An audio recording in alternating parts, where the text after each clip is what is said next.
If I start to tell you about that Harold Hodges you mentioned, I'd probably have that many bloody libel cases against me that... Well, this is not shown to the public, so you won't have any libel. Now I was here, and after they accepted me here after 6 months, they told me why, because years before there used to be an opal buyer come from Brisbane, got the old, and he'd sort round in the pub to those had opal. He would buy them plenty of rum, whatever they wanted. He drank soft drinks. Then he'd buy their opal, and they said, we never trust a bugger that drinks soft drinks. So that was that. Bob Mollier's the one that I said, well, you should have a whiskey, why don't you be a man? I said, Bob, I might have drank more whiskey than you've ever seen, but we'll give it a go. 2 doubles. 2 more doubles. Keep talking, keep talking. Yeah. And he said, you're a bit fast for me. And I said, I don't know about being fast. But I then finished up at Bobby Smith's 21st birthday party. Sunday morning I'm going down the street and everyone's singing out to me, come and have a drink. I'd broken the sound barrier, you know. Yeah. From then on, sorry to say, I've been drinking ever since. It hasn't been hard to take either. Well, Harold... So then the came to me. I just thought I'd buy a bit of opal. Knew nothing about it. And I still ask the question, who knows the value of opal? I still ask that question. A valid question. So I had, I think, 80 quid. So I wired Joseph Leeds, the agents in Sydney, for another 100. And so I bought, I said, I can't make too big a mistake if I buy 5 bob and under. And that's what I did. I went to Sydney and I got a shock. And I bloody near bought wings to get back here. So I bought 10 bob and under. And then a quid and under. And that's why I say I want to know who knows the value of opal. I put 12 stones on a piece of cardboard from 10 bob to 50 quid. I went into a jeweller's, a buyer, or jeweller's shop, and I said, there you are, Leo, take your pick for 50 quid. He picks for 30 bob stone. I said, Leo. I said, now wait a minute, mate. He said, you thought you would trick me and I'd take the end stone. But he said, I'm not a bloody fool. I said, you please yourself then. So I was well in front then. But I still ask who knows opal. And that's how I found out. And then I went to Arthur Worth, and I say thank you to Arthur, he's passed on. I think you know of him, do you? I've heard most of them people, yeah. Arthur Worth was a leading gemologist, and he used to do all the university work. He was there in Market. No, I didn't meet him. Well, I spent 3 weeks with him, grading, sorting, and he said, now, we get finance. I said, oh no, there's no way about it. I said, what I do myself. If I make a boo-boo, that's me. I answer to no one. I'll get through. So that's how I came back, and that Terry Lane that was in Walgett. When the trams came on the market, you were leading up to that. And he comes out, pretty smart business boy. He said, I got an idea for you. I said, yes. He said, buy some trams. And what am I going to do with bloody trams? He said, put in accommodation. Scratched my head out. How much? He said, I can deliver them there for 300 quid. Oh. I went down to Sydney. So I went out to the tramways and I found out that you could buy them for 50 quid. And then I got on to the cove that used to be carrying in Walgett, and I said, how much does it cost back loading? He said, 150 quid to you. I said, bring me 2 to start with. So I rang Terry up and thanked him. We were good mates, so I thanked him. For the information. Yeah. So that's how they started. They should have been up 8 feet. But they got one end up, John and Neil, and it rolled over. See, and I said, someone will get killed, so just put them on the ground. So that's the start of the trams. And they proved very successful. Well, they proved what I wanted to do. What was the good of me advertising, trying to get tourists here, if there was nowhere for them to stay? And that's the first accommodation that was in. Yes, you must be credited with the first accommodation outside of the pub at Lightning Ridge. Well, I don't know. Did they? Well, you might have got a room there, one room there. At the pub, I don't know. That's about all. That's right. There's only one room available, I think, at that time, because the Malloys were there. So we set those up, and I often think the first setup was 10 bob a night. Yeah.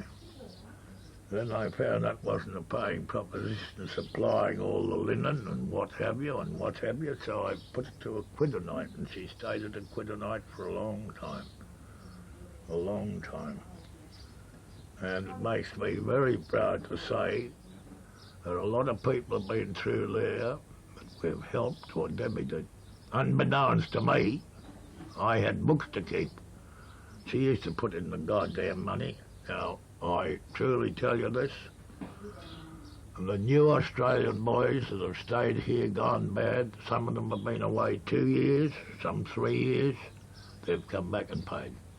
Now, to me, that's a mighty thing. Yeah, sure.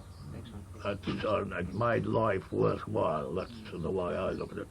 Without throwing any bouquets, I went away singing your praises from my first visit to this place too, personally. Just on my first visit here at Lightning Ridge and my contact with you as a person. Well, I didn't as a know tourist. that because you'll be one of the few then, because I was a bit rough, a bit tough. But I used to I understood it, Harold, Yeah. because I was a bushman. Yeah. Good morning, darling. How are you this morning? I'm well, thank you. Just bump that camera. You did. Well, don't get excited when you see ladies like that coming in and out. Just keep your mind on your work. They come and go all the time. Okay. So then I increased it. And as you know, finished up fighting the council, mind. Because they didn't comply, they were 6 inches too low. I overcame that one. And then the little health inspector here, I asked to put in toilets in the end of the tram, septics, or showers. He said, there's no way you can put the septics in the end of the tram. I put the showers in. When he came out to inspect them, he said, I thought you were putting in toilets. Well, you can imagine what he got told. So there were no toilets put in the end of the trams, and they would have been. So time was marched on and got too big for me. The other thing, Harold, you had a very sentimental feeling for that tree of knowledge, like everybody else. My word, I did. That was 6 inches of dead centre. That's where all the notices used to be. If there was a blue, it was under there. The light was put on from the old pub lighting plant. Can you tell everybody who's going to look at this tape in the future what the tree of knowledge was and where it was? It's right in the centre of the 2 streets, Morella and Opal Street. It was 6 inches off dead centre. And the Shire Council saw fit to pull it out. Now, I made a boo-boo. The COVID was on the grader. We pushed it out. Man, I saw it happen, and I went down and I wanted to pull him out of the grader. But stupid I was, because it wasn't his fault, he was instructed. They dragged it down there. I asked them, could I bring it up here, even though it's been down there a few days, was dead. I was going to set it in cement there in that corner, the Tree of Knowledge. And I think it's a disgrace to the council. It could have been, that was a monument they could have built round it. It was 6 inches off dead centre of those 2 streets. Yes, it was a living legend of Lightning Ridge right. from 1902 on. Yeah, that's right. Old Bedell used to tell me about it. All the old timers used to tell me about that Tree of Knowledge. But then, of course, they put the light over there from the pub too, which was another big thing. Tell us a bit more about it, Harold. You say Fred Bodell told you about it. I don't know very much about it. What did they do? Well, that was where all the notices were put, like someone or the fights were held, or there weren't many notices then, but if there was going to be a police court or at Angledale, the notice would be up. Or There was a seat under it at one stage. But I couldn't tell you. In the early days, the photos I have of the early days show a seat under it, for the people to sit under it. That wasn't there in '61 when I come in as a visitor, the seat. Well, you can turn that off just for a second. I don't know whether you'll accept it on the tape, what I'm going to tell you. Well, we'll wipe it off if it's no good, okay? Well, concerning that Tree of Knowledge, old Fred told me, old Fred Reese, that out here, what's her name? And 2 girls in the family, and there's an old timer. That'd be Beckett, would it? No, out here on Bill O'Brien's place. It was Dorrington's, somebody. Anyhow, she had 2 daughters. All from the Bruces. And because they had a motor car and a property, and anyhow, it's a coat and a pub. And he thought no one could see him, so he was short taken. And he's down behind that Tree of Knowledge, having a crap.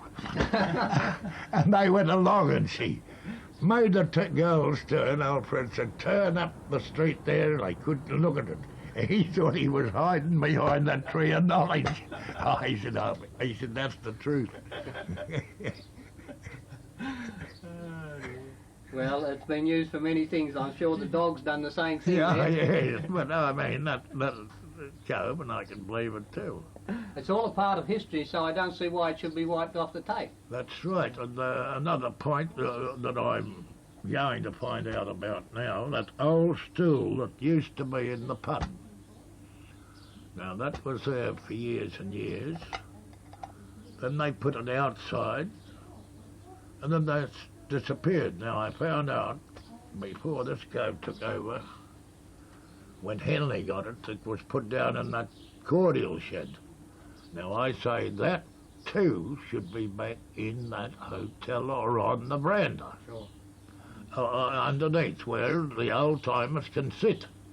And where the old-timers have sat in the past and handled massive, beautiful gems. Yeah, yes. Beautiful gems. Yes. And you could always tell an old-timer, and you'll remember, too. When I see them looking at Opal now, and they don't put their bloody hat under it, I know they're only new in the bloody game. Johnny come lately. Yeah, that's right. You never saw an old-timer. If she give you a stone, your hat come off. My goodness. Well, he wouldn't give it to you if you didn't.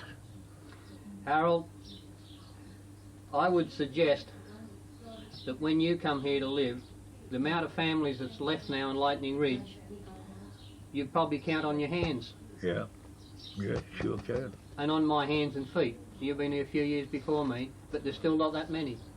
Of the old timers, the Fred Reese and Bobby Bruce. Bob Bruce. They're the only 2, the real old timers. All the others have passed on. Of course, we got the Bruce boys and we got the Molyneux boys. Before we get on to those boys, who was in the hotel when you came here? And maybe we can have all the different people down through the hotel to now. Malloy. Can you tell us a little about him? Oh, I think he used to do mining, and they used to sell very little grog, very little grog. And I know the rent was 50 quid a week, and he got behind in the rent. John Moyneux was in before that, but he'd gone out just before I came here. Or I might have been a publican then. Well, but then Malloy walked out.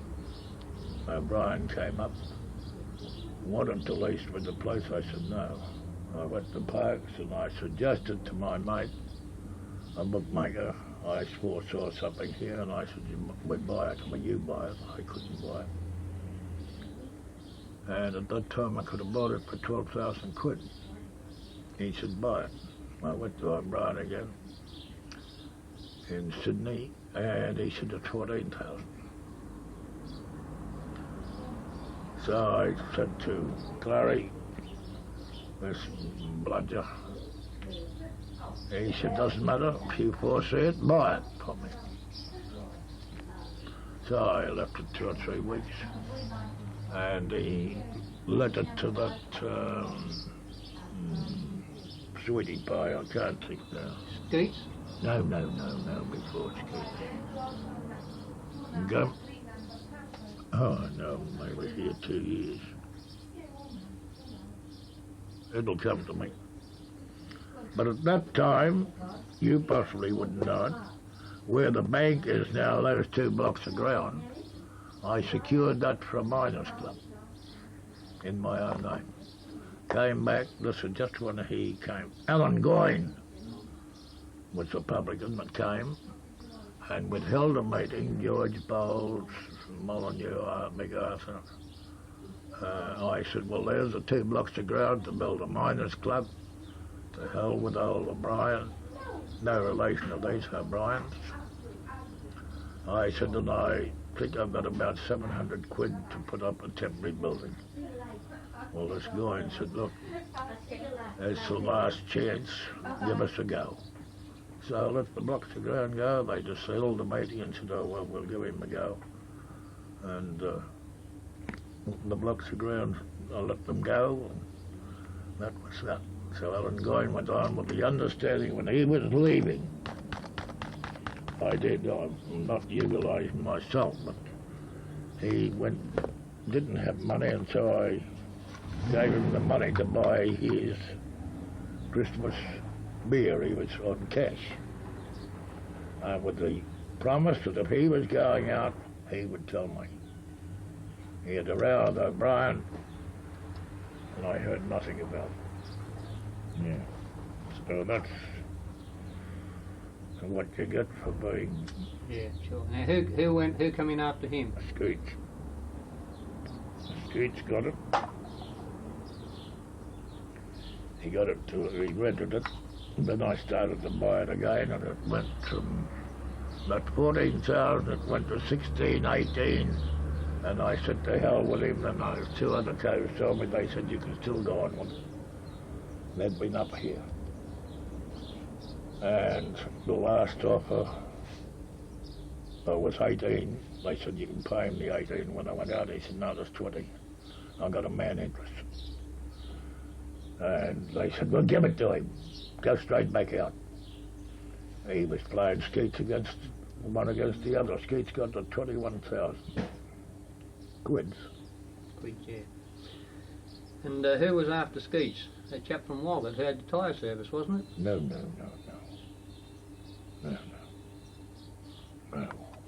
Paul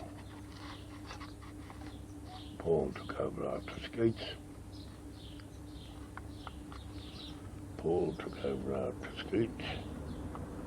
No, you're right. Dorrington. Yeah. Paid 130. Again, I tried to buy it. And you come to the days of the dollars now. Yeah. That's the dollars. And then Paul took over. I flew a man up from Sydney to Moree, chartered the plane from Moree to go through the facts and figures. And if you know of anything about hotels, if you get down to tin tacks and you are interested then the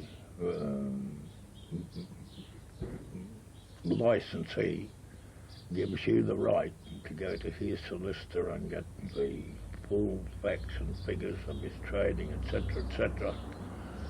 And what Kevin Hancock, he said you can pay the $130,000, and on the present trading figures, you can get your money back in 2 years.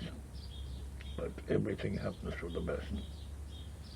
And just that time, Neil and Margaret and things weren't going too well. And that cove from Walgett bought it.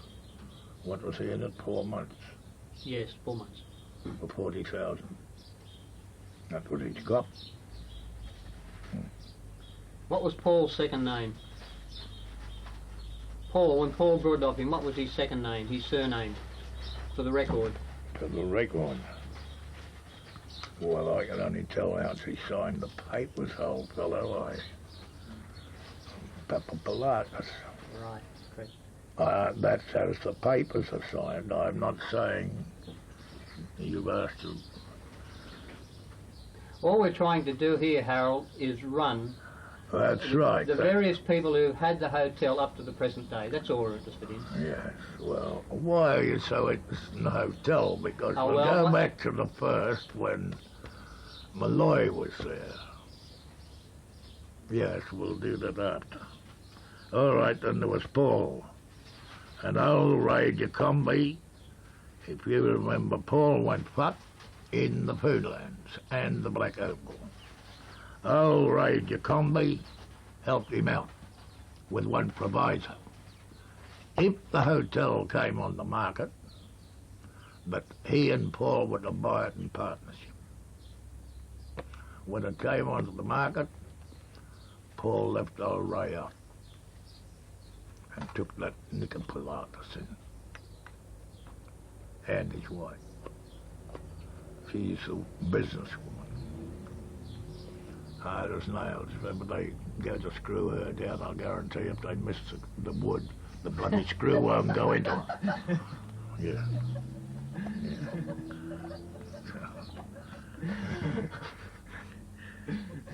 Yeah.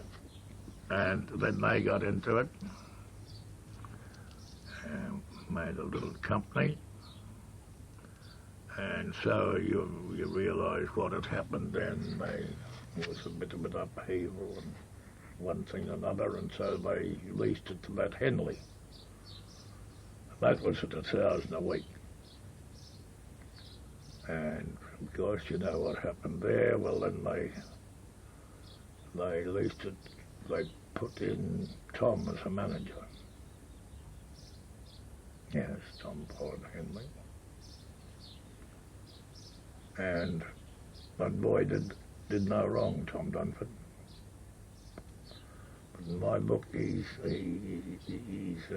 a shearer, and he'll always be a bloody shearer. That's and I've known him since he was a kid. Know his father well. I knew him when he was as big as this table. Well, then they put that other girl in. And it's the only hotel that I know of. When I asked that lass after her 10-month stay there, how often do you take stock? I've been in the business. She said, oh, we took stock when I first came in. I said, how in the name of heavens can you or the company know how you're going, who's touching who, if you don't take stock? Oh, she said, what's his name, the son? He's doing it by computer in Sydney. I said, I wish I had a bloody job here that I'd have given him computer. What a touch. 10 months, mate. 10 months. Yeah. If you can run a business and take stock every 10 months. And now, the people up here now, do you know them? No. But he's got business now, and he'll make a go of it, in my book. Yeah. I've talked to him, and he's not fell-dallying it. He's putting money where it's going to show returns. That's the main thing. Well, that's very good, Harold. If you've got any other comments, earlier days about the hotel, we'd like to hear them now. But the idea of that was to show what has happened in the last 20 years up to 1983 at the hotel for future. Well, that was before 20 years. When I first came here, there'd been SP bookmakers here to see when they touched one another or touched the public. And so I strayed out in the street. So then I had friends at Burke, and that's where the head office was then. I won't mention name because I know that the cove is still alive. He got out of the force. He was the superintendent. And I saw him and I said, look, there's nothing out there. I think it should be an SP place out there. I'm not interfered with. Yes, I'm busy at the moment though, boy.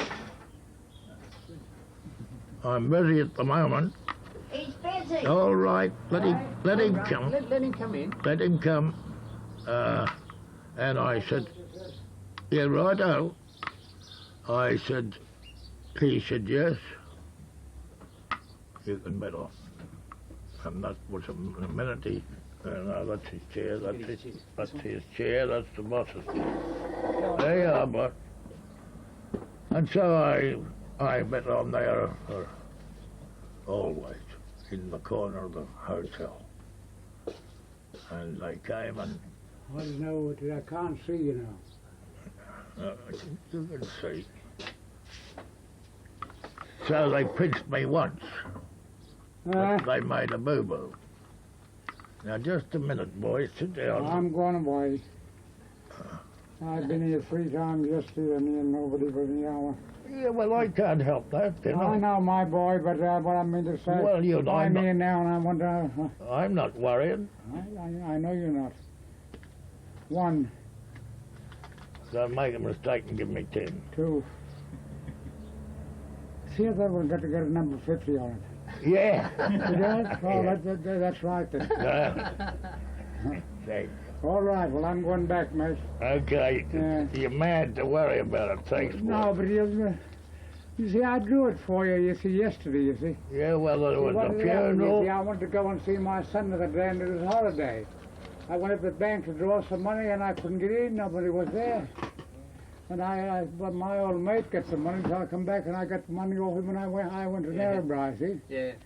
And so I just bought it. And he's worrying about it. And I'll, Yeah. we square now. And It's a bloody pity a lot more didn't worry about it like you. Yeah. Thanks, Red. Yes, and so that's how it started, but I think there's a little humour comes along with that, and so someone started in Walgett in the Oasis. And so they came here.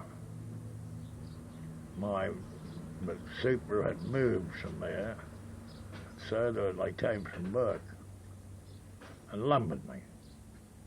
And I was betting in the old laundry where the lattice work was. And they took me, and I had there was an old China Poe there, see, and I was throwing the money in that, and when they grabbed me, they said, we're taking this. I said, you can't carry that across the bloody street. We get across there. He said, well, he gave me the money. Got the books, we get over there. He comes to the fingerprinting, he said, hey, we're in the wrong place. He said, here's your book. You got the money, get back over there. He said, your name's down there, you've got to complete. He said, promise me one thing, you won't ring Walgett. Walgett's the place we've got to catch the cove in the pub with the board up. Oh, God. So I went back over and went on. That's true. So when I came up, it was different in those days. I came up before, I can't think of his name, Hammond, I think it was. So I pleaded guilty 20 quid. Good. And he went out round the fields, sonny. So he comes back to the pub at lunchtime, and I caught him just as he's got out of the car. I said, whoa, just a minute. I said, I never asked you for time to pay. He said, if you ever come up again, then I'll give you bloody time to pay. I think it was beautiful. They were really happy days. So I got square with him. We got put on a party over there, in those trams when I first put them in, and a barbecue. And there was a demon here. And I said, I want to get square with him. He said, what do you want to do? I said, make out some betting slips. I said, walk past him and shove it in his top pocket, and I'm the bloody magistrate. So they slipped him in his pocket, and I just said to the demon, I am the law tonight, this is my property. That man is being SP'd. I want him arrested. So they arrested him, produced the evidence, and I fined him 20 quid to be spent on grog and brought back to the party. I mean, those were, everyone, I couldn't explain to you the difference then and the difference now. The atmosphere. Well, it was, you call it atmosphere, but to me we were all, you know. I know what life was like when I first come here. Blimey. Oh, even later on too. When Mick McAvoy was here, I'd not even want to lock myself up. Tell us about it. He was got a lock. What's a meeting? And some co-interjected, and they were in full, and they were going to. He kept interjecting, and Mick was. They called him. He's going to lock him up. And I said, "Oh, Mick, there you go. I'll go down and lock myself." He said, "Well, off you go." And I said, "Leave him alone." I go down there, and I walked in, slammed the cell door, and Dale, Bruce, and Anne, and some other lass were there under the taste can. They were holding the kids' races out in the street. I slammed the door, and I thought, that'll bring them. No.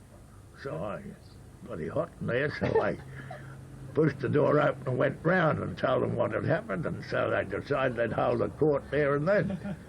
So they held the court, and I think it was Anne that was the magistrate. She fined me 2 cases of soft drink to be bought immediately and distributed to the kids for foot races.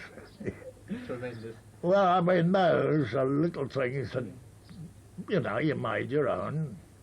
Clean fun. There was no vandalism, no... You know, Harold, they are history. Important facets of history. You know, might be, but to me, they're just lovely little memories. Sure. Well, mate, the other thing is, in those early days, we'd like to know who owned the stores here, a little bit about their characters, like you've been telling us about the hotel people. Lewis Wharton. Lewis Wharton was on the corner. Dawson's were over next to his little butcher's shop. And that was the only stores here then. They were the only stores. Well, what about Lou? Wharton. What about Wharton? Les. Mighty cove, and so is Nellen. She's still in Walden.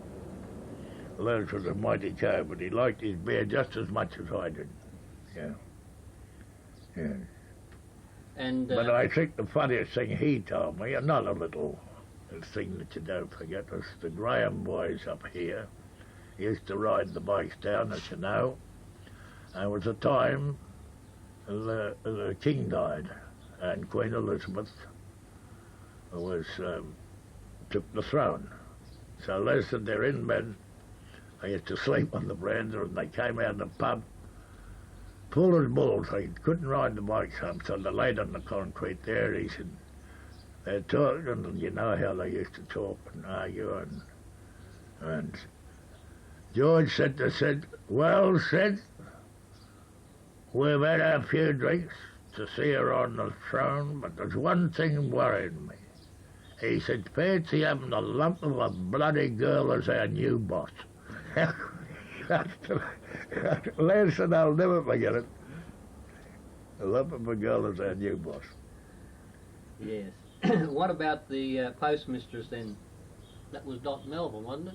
Yes, yes, yes, it was Mrs. Melville. Yes. She was both of us. Come on, you must know something. So that finishes it. She's a mighty character. You must know something about her. Yeah, so, well, I don't. That's not for me. They came out here before my time. Old Fred can tell you about them. I don't know. I don't know. But I know she cost me bloody 780 quid over a phone call, over a bet one day. That's all I can tell you. You can't tell us any more about that incident? Yes. Come on. It was... I was asked for money and I refused. And as you know, phone betting is not allowed, even back in those days, supposedly, not so stringent. And so, Bill Davis could vouch for this. He came in, me 10 minutes before a race. He wanted 200 on something, and I said, yeah, okay, I used to lay off. I ring that bloody telephone, no answer. This is 10 minutes before the race. Ken Howard used to broadcast it. Oh, ring, ring, ring, no, no. Horses are in a barrier, no. The race is over. Ken Howard had won. I think it was 72. Couldn't lay any off. He gave the bloody tote prices. And the phone rang. She said, you trying to get me? I said, trying to get you. If I did get you, I'd strangle you, you bloody bitch. So I'm not joking. That's how I reported that. I reported to old Dawson. I think it's wrong. I mean, my business is not their business. Of course, they had the drop on me, she did, because it was phone betting. I have no further comment. Well, she tried to make it up to you, I think, before she left, because she gave you the #1 mailbox. I don't think she... Yes, she did. I tell you what happened. I happen to know a bit about it. When those mailboxes first come in, Yeah. I went down to her and I said, I'd like a mailbox. I didn't ask for any number. She said, I can give you number 2, Len. She said, but I can't give you #1. I'm giving that to Harold. Oh, well, that's all right. That's all right. Oh, we're still good friends, but I suppose I got over that bit of a loss. But it hurts. Oh, yes. And that's happened recently to me, don't worry. Saved Tom Greenaway a lot of money. I did exactly the same thing. And I couldn't get him. And it saved him the money. Luckily, when I couldn't get him, I have a telephone TAB. Too late for that. So I rang him. It wasn't my money. And they did the same thing. The race was over and the bloody thing won at 16-1. I had a commission for it from down south. But luckily I got on the phone and said, look, afterwards they could doubt me, but they didn't. I said, look, there's what happened. And I said, I never got on. And the cost started at 16-1 and they wanted 200 on it. So that's what it saved Tom Greenaway. So I don't know whether they were in collusion with him or his girls over there or whether he said, he said, the phone did not ring. I said, I'll tell you what you did. You have made it a point that you will not take a bet 3 minutes before a race. He said, not to you. Well, I said, there's something. Anyhow, I said, it saved you big money. He said, thank God for good girls in the post office. So, yes, he got out of it. Harold, we'd move on then to the other store that opened up then just after you come here, Dick Brown and his wife. Dick Brown started as a cafe. And then a little store, and they really did well. And they were going to buy the pub, and then when they sold out, they did go into the hotel business. But they had that block of ground where the Black Opal is now. That did belong to the pub. till your friend Mrs. Lenz was smarter than I. It was still in O'Brien's name, but she went to the mines department and pegged it as a claim. Yeah, my word, she did. It was still a claim, and she had it. Then I don't know whether she got it on conditional purchase after that. Sold it for what, 3,000, I think. I pegged my ground where I live now originally as a claim too, but of course that wasn't in the town area. And this was included in the hotel block.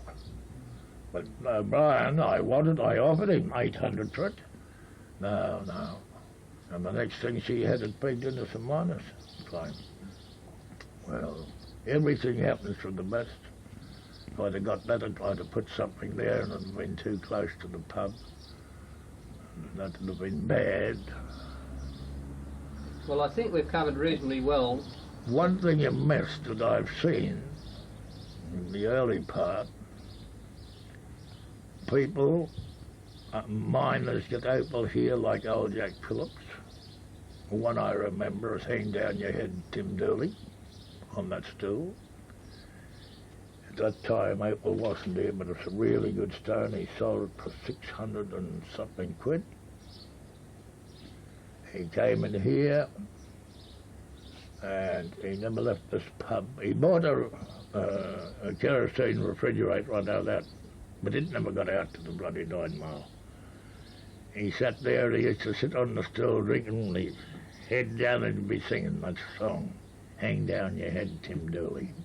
Now he drank that out, sold a fridge, and I don't know what became of him. Well, we'll move on to personalities now, because we've been concentrating on the town as much as possible. We have touched a few personalities, but there's lots of personalities. And I think we might start with some that you knew very well and had a lot of association with. That was Johnny Molyneux and Neil Lousy. I think you knew them boys very well. And they're still here, so then you talk to them. True, but the point is what we need to do is to get some of the interrelationships with different people. Now, they were mighty workers, and you could set your clock when they were really working and go past. You could set your clock by it. And man, they really worked. 7 o'clock in the morning, and drive past here. The point I'd like to start on, if you wouldn't mind, Harold, is that the claim that they had up alongside the Bruce boys at the Nobbies. Yeah. That's where the Pride of Lightning Ridge came from. And that's the point I was coming to, that stone. Yeah. That Pride of Lightning Ridge, and they were coming down, and that was in a...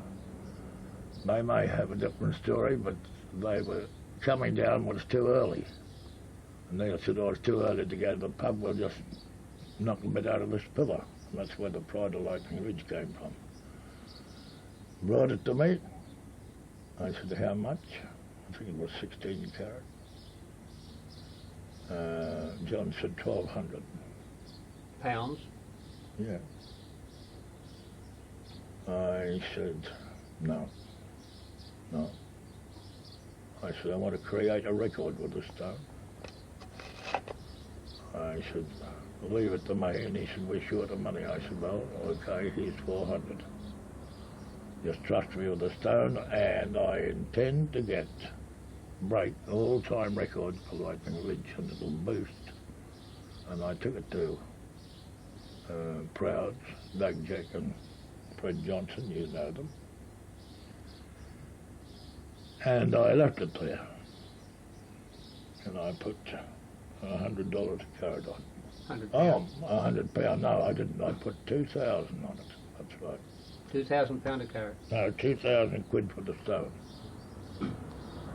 So they said, leave it. We've got an American. So I left it, came back, a couple more trips, and John said, we're short of money. Again, better sell that stone, see what they're doing. He said, whatever they offer. I said, no, I stick it out. And I said, because all right. So I sent him a wire. Best offer, 1,600. Reply paid, and they replied, cop the dough and come home. Yes. That stone, I might tell you, I used my own version of it, had a cankerous growth. When they had it in the safe down at Proud, when I'd go down and pull it out, and there'd be that whitish scum come over. Oh, I used to say, isn't it beautiful? I'd kiss it and rub it on my sleeve and fondle it. Beautiful again. We're just in the cold, see, not being handled, fondled. But I saw that stone made up. The co spent 8,000 quid with diamonds and the setting. Just something like the Opera House came over the stone and the diamonds reflected, if you can understand. They really showed it off with diamonds down along the bottom where the blue ocean was. It left here at 17,000 quid. That stone. Yeah, it's a beautiful stone, but I believe you when you talk about a cancerous growth. As you know, I've had a lot of experience with opal also, and I remember taking this growth, cancerous growth, off a stone for Teddy Boucher on numerous occasions. It kept growing and I kept taking the scum off. But you get, if you've got a stone that the colour is very light, you can't keep doing it, so you fondle it. Opal is light, to me, always has been, and the most beautiful gem, surpasses all diamonds in my book. I mean, to me, it's a gem that has to be fondled, caressed, must be worn, contact with the warmth and love that you give a woman. Emotion. Well, I don't know whether you give a woman or you get... I only thing I know about emotion with women, you get emotionally bloody upset. Yeah. But to me, it's a world's gem, as you see. Australia's opal, Australia's gemstone, and that's my ad and I think Laurie Hudson, I'd love to bring this in before you go any further. Laurie Hudson is the only man that's ever truly described opal. And you know the poem. I have the copyright. A beautiful poem. And for your benefit, I'll show you the original. I was looking for the... She's old, but I put it together.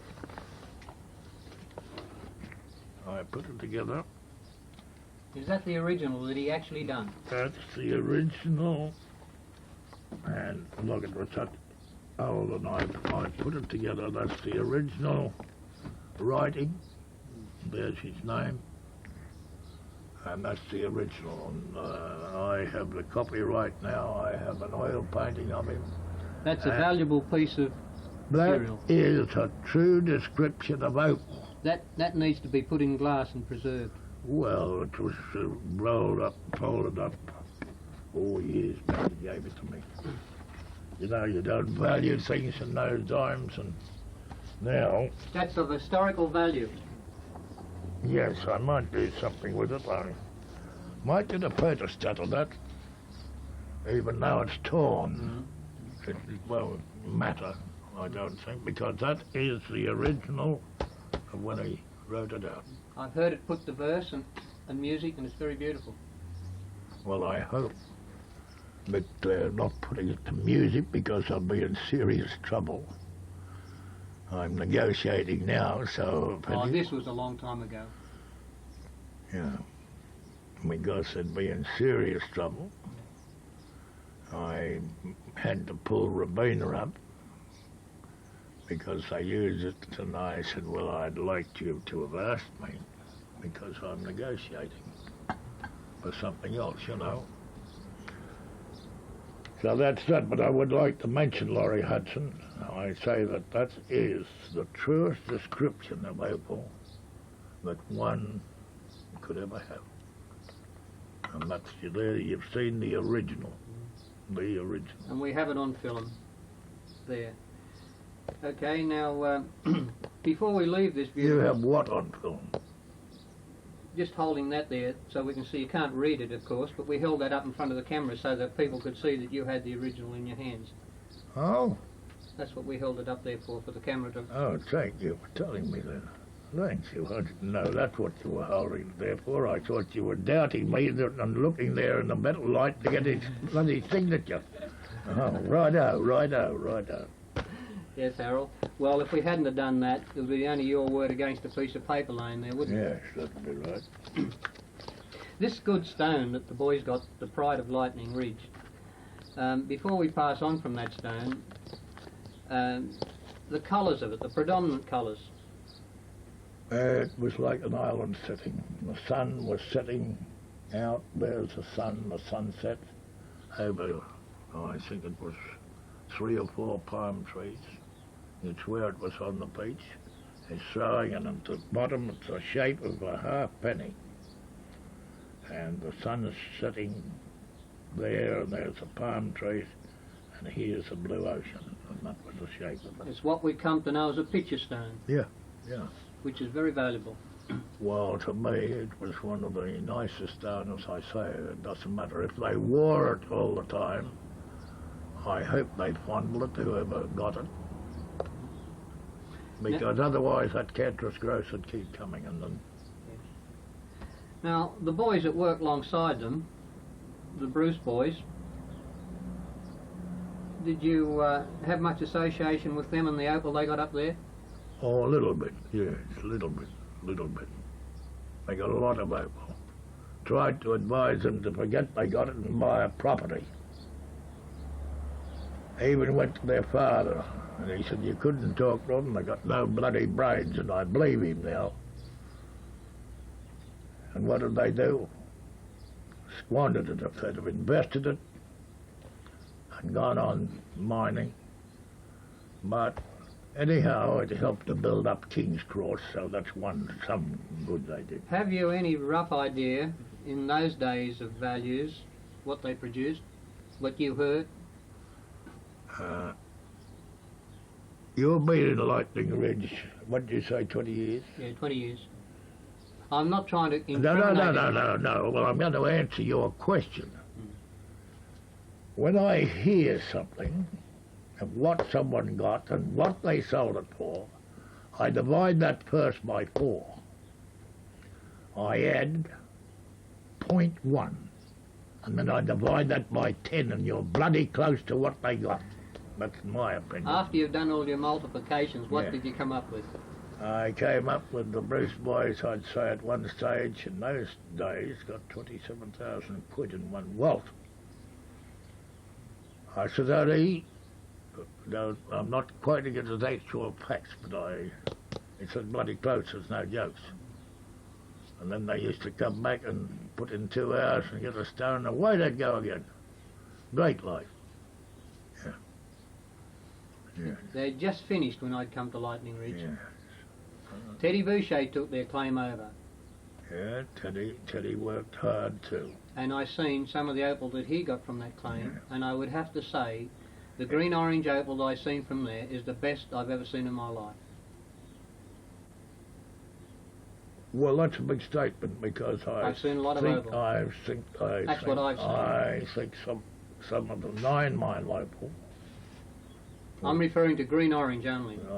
Green-orange. Now you've changed it. You said green. No, green-orange. Oh, yes. But how many green oranges do you get? Well, they're getting a scarcity. Orange was my weakness. Anything with orange in, that was my weakness. Can you remember when Ted Boucher first came here? Yes, I do. But that's his private life, I can tell you. Oh, yes, I know. And Ted and I worked as mates. Well, we looked after him here in these trams where he nearly died. And I have a great respect for Ted Boucher. He beat the gun, he beat my weakness, and so I have great respect for that man. I truly do. But he came good, made money. He worked hard too, at one stage. But I repeat that I have great respect for him. He has a place in history at Lightning Ridge, and that's why we want to talk about it. Yeah, I know when he came here, and they got hold of him at that bloody pub. I don't mind Republicans. I've only just argued the other day about it. About coming and just this breathalyzer and people leaving a hotel drunk. Now the law says that a publican must not serve a man when he's drunk. Have you ever heard of a publican being charged or summoned under the Act? No. While you've got that 2 bob in your pocket, they'll bloody take it whether you can stagger out the door or whether you can't. And that's what makes me mad coming back to Ted Boucher. He came here, he had beaten grog for a time. He came here and he booked in at the hotel. And there was a cook there and they started him on the grog. Now he sold everything that he had. Razor, liquid razor, this, that, everything. And man, he was really bad. They hoisted him. Yeah, really bad. And that's when he came here. And that's why I have a lot of time for him. He pulled himself together. Of course, he had another bout, which you'd expect, but I do, really. He's very, very high in my estimation, that boy. I think I worked with Teddy Boucher at Lightning Ridge Mining and any other person, all the others put together, possibly. But I wanted another person's opinion on the table. Well, I never ever worked with him, but I know he worked hard.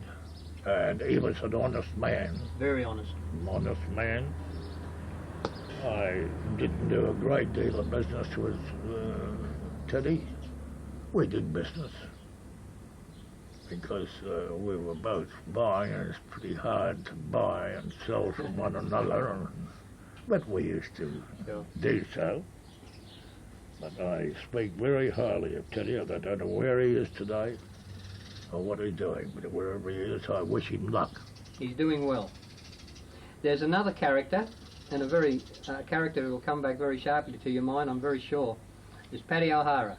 Ah, God bless his soul now. God bless his soul. I'm sure you'd remember him and remember one particular stone. Yeah. Yes, and I borrowed the money and I sold it. That stone was the last best crystal stone. They talk about crystals here. To me, what they're calling crystal today here is goddamn, what do you call it? Jelly? Well, you can call it jelly, but I call it amber with a sun flash. That's all I call it. They come into me. I bought that stone from him. I can tell you where it is now. Yes. And I took it to Sydney, and I couldn't sell it. I said, that's a record. I said, I gave him 80 quid a carat, if I remember. 90, I heard, Harold. 80. 80. Because I put 120 on it. Greg Sherman was over in South Australia and Johnny Crosby was there. And I'd been to Melbourne, came back, went down to him, and he said, no, I'll give you 100. I said, no, 100 a carat. I said, no. I said, I'm leaving now, I'm going back to Adams, I'm catching the plane. The plane used to leave and come in at night then. And I got back to Adams, and I said, there's a phone call here for you. Ring this number. I rang. He said, bring that stone back. I said, I'm not walking down there if you're not prepared to pay the price. Because I said, I have a couple of drinks and I'm catching the plane. I said, well, I'll come back. I'll get a taxi if you pay the price. I said, I don't know what Greg's going to say. And the next time I went down, Greg was there, and I said, I suppose you're going to shoot me. He said, no, I'm not. He said, that's the best crystal opal that I have seen for many and many a year, and it's going in my collection. And when they pinched that opal that time, and it was found in the phone box, that stone is still in his collection. He called here the other day, and I asked him about it. He said, that's Paddy O'Hara. Well, let's describe the man, and then let's describe the field he got it from. Let's describe the stone. We've heard all the other things. Yeah, well, the field is up here at Newtown. Newtown, correct, yes. There. And Described the man. He was a mad Irishman, especially when he got a few grogs in. But poor beggar, he was suffering and no one knew it. And described the stone, I think it was only 6 carat. But it was, I would more or less call it a flag pattern as I remember it. It's indelible there somewhere. And it was all opal. It was true crystal. In those days, I classed it as a semi-black. Greg classes as semi or near black. Now, which is the difference? I don't know. My brother, Ted, seen it. I never seen it because he was very good friends with Paddy. My brother told me that you could sit it up on our gatepost and sit on our veranda and it was like an electric light. Yeah. It was so brilliant. It was, well, Greg still got it in his collection. And I thought Johnny Crosby had got shot for buying it. And Greg said, no. We only talked about it here just recently. That's the first time I've seen Greg for a long time. Yes. Paddy O'Hara. Poor beggar died with a tumour, as you know. Yeah. Yeah. Well, we move out to the 9 Mile, and I'm sure you knew the Kite brothers pretty well. I knew them before they came here. I know the family. Oh, well, that's excellent. Could you... Their father, they had property at Tamora, and their father bought enough ground out of the cemetery, a plot for every one of the family, and that's why they've all been taken back there and they have to be buried. And when I came here, of course they left there years ago, and old Billy Kite, I don't think I ever heard Billy swear in my life, and I'd say he sunk more holes on the 9 Mile on his own than any other man or any other person on the swale sunk on his own. Old Billy. Always remember him as the man with the push bike. That's right. With the push bike. And I remember when I came here, he just struck it down below where the post used to be up, where they used to pull the dirt with a horse. And that old Dennis, young Voller as a kid, worked with him. And he got opal. And old Dennis gave him, I think it was, what did he give him? 80 quid to let him know, 8 quid